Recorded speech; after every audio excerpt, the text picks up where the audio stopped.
Hello! Salut à toi mon petit ami de la nature, j'espère que tu vas bien. Alors pourquoi adopter un régime paléo? Quels sont les avantages et les inconvénients de ce type d'alimentation?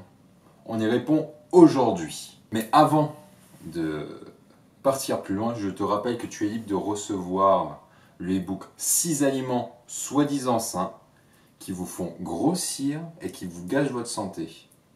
Si tu t'intéresses au brûlage des graisses, je te conseille vivement de lire ce e-book. Je te mets le lien juste en dessous, tu peux le télécharger, tu rentres ton adresse email et je te l'envoie de suite. Du coup, commençons mon petit ami de la nature. Pourquoi adopter ce régime? Pourquoi adopter cette manière de t'alimenter qui est le régime paléo ou paléolithique? Je vais te présenter les avantages et les inconvénients.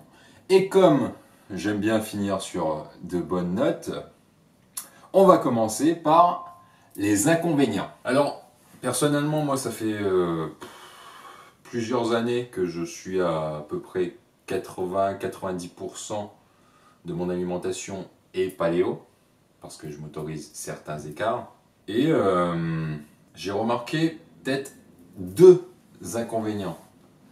C'est même pas parce que je veux avoir plus d'avantages dans ce régime, mais c'est juste que je remarque seulement deux inconvénients possibles à cette alimentation, cette manière de t'alimenter. Le premier, ça va être financier forcément, parce que bizarrement, tout ce qui est plus sain est plus cher que les choses moins saines. Par exemple, l'huile de tournesol sera moins chère que de l'huile d'olive.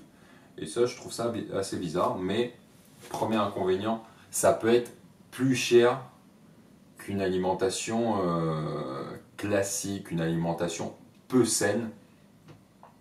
Par exemple, je sais que ma famille, ils consomment beaucoup d'huile de tournesol parce que c'est l'huile la moins chère. Bref, premier inconvénient, c'est que ça peut être plus cher qu'une alimentation peu saine pour la santé. Deuxième inconvénient, ça va être que ça peut paraître dur à tenir sur le long terme comme alimentation, mais j'aimerais préciser quelque chose. Ça va être dur pour les personnes de tenir. Pourquoi? Parce que en général, elles vont vouloir être toujours du bon côté de l'alimentation paléo, très simple, très saine, etc. Et ne vont jamais vouloir dépasser ces lignes, même si rester dans ces lignes peut être bon si ça nous va. Mais parfois les gens vont ne pas aimer rester dans les règles du régime paléo.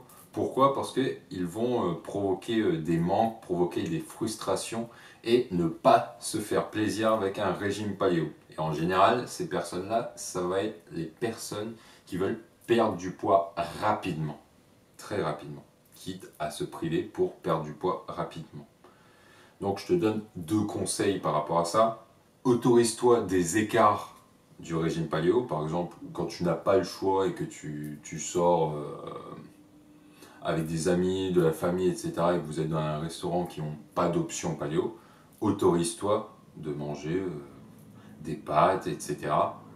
Parce que ça va être bien cuisiné déjà, ça va être des ingrédients de qualité.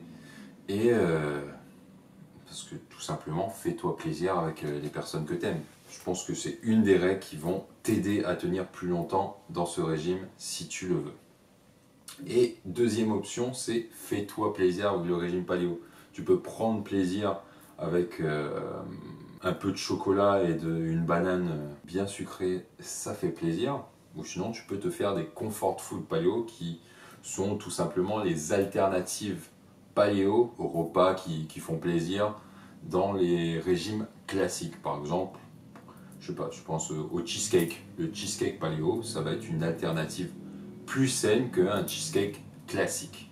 Donc, fais-toi plaisir pour tenir plus longtemps. Enfin, tenir, c'est compliqué à dire comme mot, mais voilà, tu as compris mon message. Fais-toi plaisir, même si tu es dans le cadre d'un régime paléo. L'essentiel, c'est que la majorité de ton alimentation soit paléo pour que tu bénéficies des avantages de cette alimentation. Du coup, on enchaîne sur les avantages du régime paléo. Chou. J'ai bien adoré, j'ai fait un chou. Petite transition comme ça, magnifique. Alors, les avantages. Et surtout, ça va répondre au pourquoi adopter le régime paléo. C'est tout simplement parce qu'on revient aux bases de l'alimentation de l'être humain, donc aux bases de l'alimentation pour qu'ils soient en bonne santé. Parce que le premier avantage de cette alimentation, c'est que ça va booster ton état de santé, ton état de forme. Même deuxième avantage qui découle de cet avantage, c'est que si tu respectes certaines conditions, tu vas pouvoir perdre de la masse grasse et prendre du muscle. Mais ça, il faut respecter certaines conditions, mais ça peut être un effet du régime paléo, parce que booster sa santé, c'est quand même réduire la trop grande quantité de masse grasse que l'on a, et si possible, d'augmenter sa masse musculaire, parce qu'on consomme plus de protéines que dans une alimentation dite classique. Donc voilà deux premiers avantages du régime paléo. Ensuite on a quoi?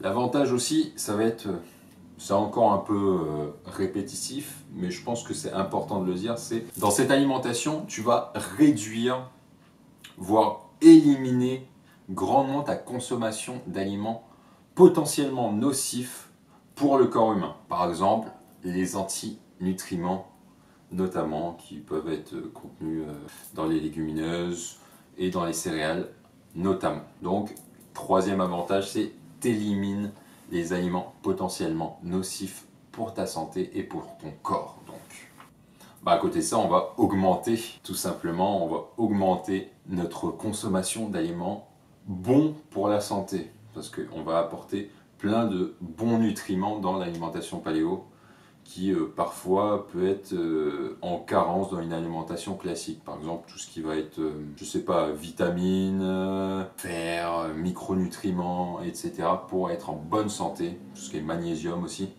pour être en bonne santé, on va l'avoir dans une alimentation variée dans le cadre d'une alimentation paléo.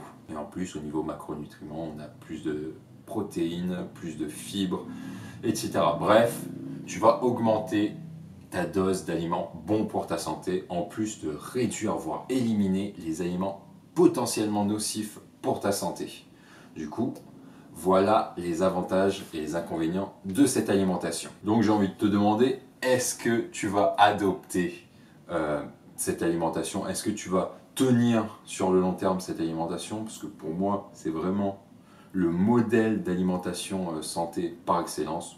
J'ai regardé un peu partout plusieurs régimes, et quand tu vois que cette alimentation, par exemple le régime méditerranéen, le régime d'Okinawa, etc., quand tu vois que ces alimentations-là sont vues comme les plus saines, tu t'intéresses un peu à ça et en fait tu remarques qu'il y a beaucoup, en majorité, une alimentation paléo à l'intérieur de cette alimentation. Parce que parfois ils autorisent des aliments qui ne sont non paléo, mais c'est juste le petit bémol.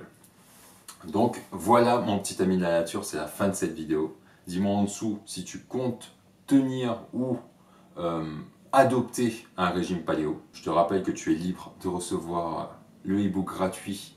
Je mets le lien juste en dessous pour t'aider à apprendre à brûler des graisses plus facilement. N'hésite pas à t'abonner pour recevoir les prochaines vidéos, pour te dire que oui, Roby Boyer a publié une nouvelle vidéo. Va la voir, elle est géniale, tu vas apprendre quelque chose. Et mets un pouce en l'air.